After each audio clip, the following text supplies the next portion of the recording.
Welcome everyone. We'll be talking about terrorist act, which is given in section 13 of BNS. Introduction. Terrorist act in the most basic sense may be understood as an unlawful act involving use of violence and intimidation, especially against civilians, usually in pursuit of political aims.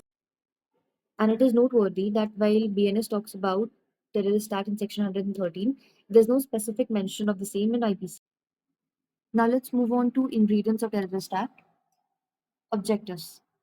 Up- the act must aim to threaten or likely to threaten 1. Unity of India, 2. Integrity of India, 3. Sovereignty of India, 4. Security of India, 5. Economic security of India, 6. Strike terror or likely to cause terror.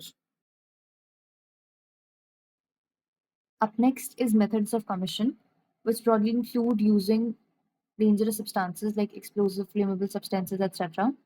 Second, acts of force. Third, kidnapping, abducting, or detaining.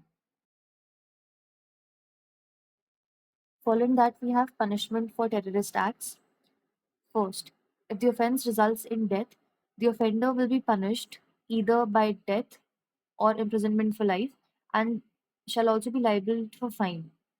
In case the death is not caused, the offender shall be punished with an imprisonment of a term not less than 5 years, which may extend to life imprisonment and shall also be liable for fine. From section 113 clause 3 to section 113 clause 7, we have punishment for other aspects of terrorist acts. Besides BNS, we have a number of statutes, both at central and state level, to tackle the issue of terrorism.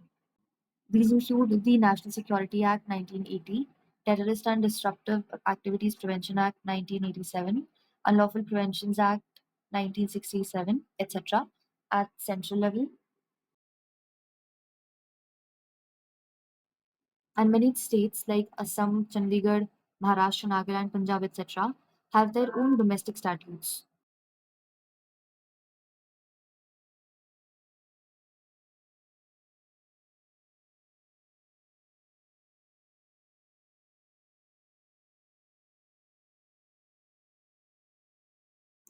So that was it about my presentation. Thank you.